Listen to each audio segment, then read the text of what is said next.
नमस्कार। RJ रोहिका Sharma channel में आप सभी का स्वागत है। आज की हमारी कहानी के लेखक है मुंशी प्रेमचंद्र जी, जिनकी कहानी का नाम है नर्क का मार्ग। तो चलिए कहानी शुरू करते हैं। भक्तमाल पढ़ते पढ़ते न जाने कब नींद आ गई। कैसे कैसे महात्मा थे जिनके लिए भगवत प्रेम ही सब कुछ था, इसी में मग्न रहते थे। ऐसी भक्ति बड़ी तपस्या से मिलती है। क्या मैं ये तपस्या नहीं कर सकती? इस जीवन में और कौन सा सुख रखा है? आभूषणों से जिसे प्रेम हो वह जाने, यहाँ तो इनको देखकर आंखें फूटती हैं। धन दौलत पर जो प्राण देता हो वह जाने, यहाँ तो इसका नाम सुनकर ज्वर सा चढ़ जाता है। कल पगली सुशीला ने कितनी उमंगों से मेरा श्रृंगार किया था, कितने प्रेमों से बालों में फूल गूंथे थे, लेकिन मैं कितना मना करती रही, वो मानी ही नहीं। आखिर वही हुआ जिसका मुझे भय था। जितनी देर उसके साथ हंसी थी उससे कहीं ज्यादा रोई। संसार में ऐसी भी कोई स्त्री है जिसका पति उसका श्रृंगार देखकर सर से पांव तक जल उठे? कौन ऐसी स्त्री है जो अपने पति के मुंह से ये शब्द सुने, तुम मेरा परलोक बिगाड़ोगी और कुछ नहीं, तुम्हारे रंग ढंग कहे देते हैं, और उसका दिल विष खा लेने का चाहे। भगवान, संसार में ऐसे भी मनुष्य हैं। आखिर मैं नीचे चले गई और भक्तमाल पढ़ने लगी। अब वृंदावन बिहारी की ही सेवा करूंगी, उन्हीं को अपना श्रृंगार दिखाऊंगी। वह तो देखकर ना चलेंगे, वह तो मेरे मन का हाल जानते हैं। भगवान, मैं अपने मन को कैसे समझाऊं? तुम अंतर्यामी हो, तुम मेरे रोम रोम का हाल जानते हो। मैं चाहती हूं कि उन्हें अपना इष्ट समझूं, उनके चरणों की सेवा करूं, उनके इशारे पर चलूं, उन्हें मेरी किसी बात से, किसी व्यवहार से नाम मात्र भी दुख ना हो। वह निर्दोष हैं, जो कुछ मेरे भाग्य में था वह हुआ। ना उनका दोष है ना माता पिता का, सारा दोष मेरे नसीबों का ही है। लेकिन यह सब जानते हुए भी जब उन्हें आते देखती हूँ तो मेरा दिल बैठ जाता है, मुंह पर मुर्धनी सी छा जाती है, सिर भारी हो जाता है और जी चाहता है कि उनकी सूरत ना देखूं। बात तक करने को जी नहीं चाहता। कदाचित शत्रु को भी देखकर किसी का मन इतना क्लांत ना होता होगा। उनके आने के समय दिल में धड़कन सी होने लगती है। 2-1 दिन के लिए कहीं चले जाते हैं तो दिल पर से एक बोझ सा उठ जाता है। हंसती भी हूं, बोलती भी हूं, जीवन में कुछ आनंद सा आने लगता है। लेकिन उनके आने का समाचार पाते ही फिर चारों ओर अंधकार ही अंधकार। चित्त की ऐसी दशा क्यों है ये मैं नहीं कह सकती। मुझे तो ऐसा जान पड़ता है कि पूर्व जन्म में हम दोनों में वैर था। उसी वैर का बदला लेने के लिए इन्होंने मुझसे विवाह किया है। वही पुराने संस्कार हमारे मन में बने हुए हैं, नहीं तो वो मुझे देख देख कर क्यों जलते और मैं उनकी सूरत से क्यों घृणा करती। विवाह करने का यह तो मतलब नहीं हुआ करता। मैं अपने घर इससे कहीं सुखी थी। कदाचित मैं जीवन पर्यंत अपने घर रह सकती थी, लेकिन इस लोक प्रथा को बुरा हो जो अभागिनी कन्याओं को किसी न किसी पुरुष के गले में बांध देना अनिवार्य समझती हैं। वह क्या जानता है कि कितनी युवतियां उसके नाम को रो रही हैं, कितने अभिलाषाओं को लहराते हुए कोमल हृदय उसके पैरों तले रौंदे जा रहे हैं। युवती के लिए पति कैसी मधुर कल्पनाओं का स्रोत होता है। पुरुष में जो भी उत्तम है, श्रेष्ठ है, दर्शनीय है, उसकी सजीव मूर्ति इस शब्द को ध्यान में आते ही उसकी नजरों के सामने आकर खड़ी हो जाती है। लेकिन मेरे लिए यह शब्द क्या है? हृदय से उठने वाला शूल, कलेजे में खटकने वाला कांटा, आंखों में गड़ने वाली किरकिरी, अंतःकरण को बेधने वाला व्यंग्य बाण। सुशीला को हमेशा हंसते देखती हूँ। वह कभी अपनी दरिद्रता का गिला नहीं करती। उसके पास गहने नहीं है, कपड़े नहीं है, भाड़े के नन्हे से मकान में रहती है, अपने हाथों घर का सारा काम काज करती है। फिर भी उसे मैंने कभी रोते हुए नहीं देखा। अगर अपने बस की बात होती तो आज अपने धन को उसकी दरिद्रता से बदल देती। अपने पति देव को मुस्कुराते हुए घर में आते जाते देखकर उसका सारा दुख दरिद्रमय छूमंतर हो जाता है। छाती गज भर की हो जाती है। उसके प्रेमालिंगन में वह सुख है जिस पर तीनों लोगों का धन न्यौछावर कर दूं। आज मुझसे जब्त ना हो सका। मैंने पूछा, तुमसे मुझसे इतनी ही परेशानी है, तुमने मुझसे किस लिए विवाह किया था? यह प्रश्न मेरे मन में महीनों से उठता था, पर मन को रोकती चली आती थी। आज दर्द का प्याला छलक पड़ा। यह सुनकर मैं बौखला से गए। बगले झांकने लगे, खांसी निकाल कर बोले, घर संभालने के लिए, गृहस्थी का भार उठाने के लिए, और नहीं क्या, भोग विलास के लिए। घरनी के बिना यह आपको भूत का डेरा सा मालूम होता था। नौकर चाकर घर की संपत्ति उड़ा रहे थे, इसलिए ना? हाँ, उड़ा रहे थे। जो चीज जहां पड़ी रहती थी वहीं पड़ी रहती थी, उसका कोई देखभाल वाला ना था। तो अब मालूम हुआ कि मैं इस घर की चौकसी करने के लिए आई हूं। मुझे इस घर की रक्षा करनी चाहिए और अपने को धन्य समझना चाहिए कि ये सारी संपत्ति मेरी है। मुख्य वस्तु संपत्ति है, मैं तो केवल चौकीदारिन हूं। ऐसे घर में आज ही आग लग जाए। अब तक तो मैं अनजान के घर की चौकसी करती थी। जितना वे चाहते थे उतना ना सही, पर अपनी बुद्धि के अनुसार अवश्य करती थी। हाथ से किसी चीज को भूलकर भी छूने की कसम खाती हूँ कि मैं जानती हूँ कि कोई पुरुष घर की चौकसी के लिए विवाह नहीं करता। और इन महाशय ने चिढ़कर ये बात मुझसे कही। सुशीला ठीक कहती है, इन्हें स्त्री के बिना घर सूना लगता होगा।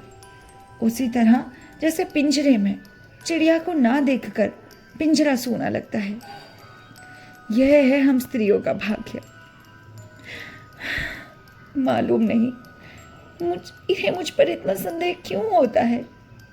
जब से नसीब इस घर में लाया है, इन्हें बराबर संदेह मूलक कटाक्ष करते देखती हूँ। क्या कारण है? जरा बाल गुथवा कर बैठी और ये ओठ चबाने लगे।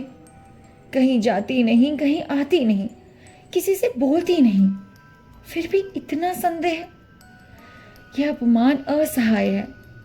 क्या मुझे अपनी आबरू प्यारी नहीं? ये मुझे इतनी छिचोरी क्यों समझते हैं? मुझे इस पर संदेह करते लज्जा भी नहीं आती। काना आदमी किसी को हंसते देखता है तो समझता है कि लोग मुझी पर हंस रहे हैं। शायद इन्हें भी यही वहम हो गया है कि मैं इन्हें चिढ़ाती हूँ। अपने अधिकार से बाहर कोई काम कर बैठने से कदाचित हमारे चित्त की यही वृत्ति हो जाती है। भिक्षुक राजा की गद्दी पर बैठकर चैन की नींद नहीं सो सकता। उसे अपने चारों तरफ शत्रु ही शत्रु दिखाई देंगे। मैं समझती हूँ सभी शादी करने वाले बुढ़ों का यही हाल है। आज सुशीला के कहने से मैं ठाकुर जी की झांकी देखने जा रही थी। अब यह साधारण बुद्धि का आदमी भी समझ सकता है कि फूहड़ बहू बनकर बाहर निकलना अपनी हंसी उड़ाना है। लेकिन आप उसी वक्त ना जाने किधर से टपक पड़े और मेरी ओर तिरस्कार पूर्ण नेत्रों से देखकर बोले, कहाँ की तैयारी है? मैंने कह दिया, जरा ठाकुर जी की झांकी देखने जा रही हूं। इतना सुनते ही त्योरियां चढ़ाकर बोले, तुम्हारे जाने की कोई जरूरत नहीं। जो स्त्री अपने पति की सेवा नहीं कर सकती, उसे देवताओं के दर्शन से पुण्य के बदले पाप होता है। मुझसे उड़ने चली हो। मैं औरतों की नस नस पहचानता हूं। मुझे नहीं पता किस लिए जा रही हो, किसको ही अपना रूप रंग दिखाने जा रही हो तुम। ऐसा क्रोध आया कि बस अब क्या कहूं। उसी दम कपड़े बदल डाले और प्रण कर लिया कि अब कभी दर्शन करने ना जाऊंगी। इस अविश्वास का भी कोई ठिकाना हो। ना जाने क्या सोचकर रुक गई। उनकी बात का जवाब तो यही था कि उसी क्षण घर से चल खड़ी होती, फिर देखती मेरा क्या कर लेते हैं। मन तो हो रहा था कि मैं बस कह दूं कि मैं तो जाकर रहूंगी, तुम्हारा जो करने का मन हो वो करो। लेकिन कभी कभी ऐसा कदम उठाया ही नहीं कि ऐसा कुछ कर पाऊं। इन्हें मेरा उदास और विमन रहने पर आश्चर्य होता है। मुझे मन में कृतज्ञ समझते हैं। अपनी समझ में इन्होंने मेरे साथ विवाह करके शायद मुझ पर बहुत बड़ा एहसान किया है। इतनी बड़ी जायदाद और इतनी विशाल संपत्ति की स्वामिनी होकर मुझे फूले न समाना चाहिए था। आठों पहर इनका यशगान करते रहना चाहिए था। मैं सब कुछ ना करके उल्टे और मुंह लटकाए रहती हूँ। कभी कभी मुझे बेचारे पर दया आती है। ये नहीं समझते कि नारी जीवन में कोई ऐसी वस्तु भी है जिसे खोकर उसकी आंखों में स्वयं भी नरक तुल्य हो जाता है। 3 दिन से बीमार है। डॉक्टर कहते हैं कि बचने की कोई आशा नहीं, निमोनिया हो गया है। पर मुझे ना जाने क्यों इनका गम नहीं है। मैं इतनी वज्र हृदय कभी ना थी। ना जाने वह मेरी कोमलता कहाँ चले गई। किसी बीमार की सूरत देखकर मेरा हृदय करुणा से चंचल हो जाता था। मैं किसी का रोना नहीं सुन सकती। वही मैं हूं कि आज 3 दिन से उन्हें अपने बगल में कमरे में पड़े कराहती सुनती हूँ और एक बार भी उन्हें देखने ना गई। आंख में आंसू आने का जिक्र ही क्या। पता नहीं क्यों मुझे ऐसा लग ही नहीं रहा था कि मुझे उनके पास जाना चाहिए या फिर मुझे दुख हो रहा है। मुझे ऐसा मालूम होता है जैसे इनसे मेरा कोई नाता ही नहीं। मुझे चाहे कोई पिशाचिनी कहे, चाहे उल्टा, पर मुझे तो यह कहने में लेश मात्र भी संकोच नहीं है कि इनकी बीमारी से मुझे एक प्रकार का ईर्ष्यामय आनंद आ रहा था। इन्होंने मुझे ये कारावास दे रखा था। मैं इसे विवाह का पवित्र नाम नहीं देना चाहती थी, क्योंकि यह कारावास ही है। मैं इतनी उदार नहीं हूं कि जिसने मुझे कैद में डाल रखा उसकी पूजा करूं, जो मुझे लात से मारे उसके पैर को चूमूं। मुझे तो मालूम हो रहा है ईश्वर इन्हें इस पाप का दंड दे रहे हैं। मैं निसंकोच होकर कहती हूँ कि मेरा इनसे विवाह नहीं हुआ। स्त्री किसी के गले बांध दिए जाने से ही उसकी विवाहिता नहीं हो जाती। वही संयोग विवाह का पद पा सकता है जिसमें कम से कम एक बार तो हृदय प्रेम से पुलकित हो जाए। सुनती हूँ महाशय अपने कमरे में पड़े पड़े मुझे कोसा करते हैं। अपनी बीमारी का सारा बुखार मुझ पर निकालते हैं, लेकिन यहाँ इसकी परवाह नहीं। जिसका जी चाहे जायदाद ले, धन ले, मुझे इसकी कोई जरूरत नहीं। आज 3 दिन हुए वो मर गए। कम से कम लोग यही कहते हैं।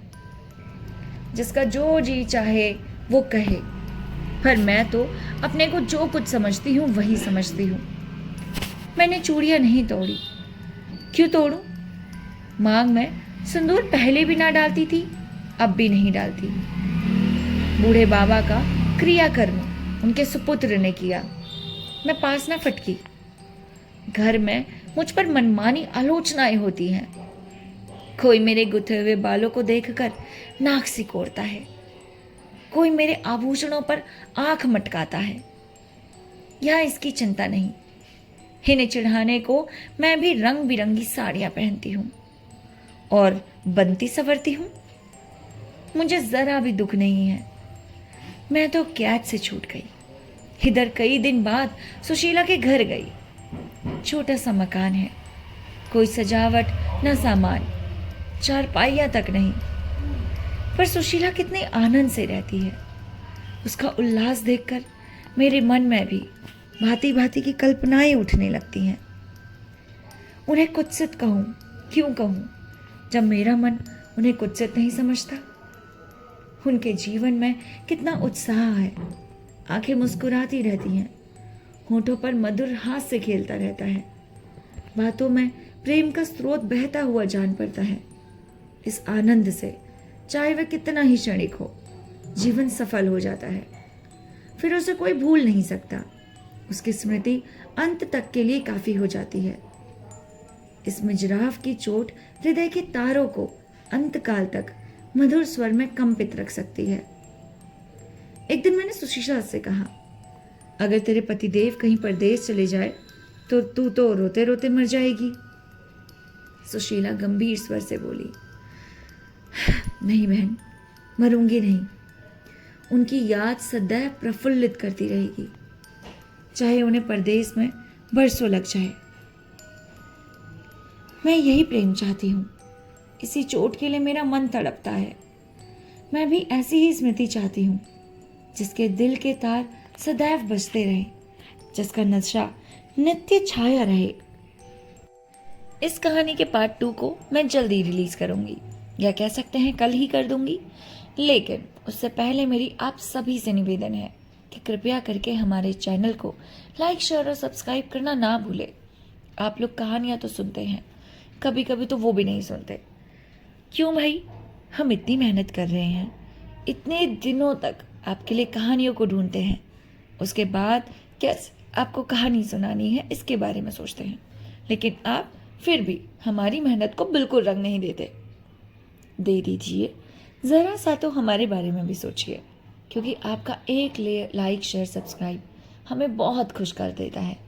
मैं दिल से कह रही हूँ, जब भी मैं आपका कोई भी एक लाइक, शेयर, सब्सक्राइब देखती हूँ ना, तो मुझे बहुत खुशी होती है।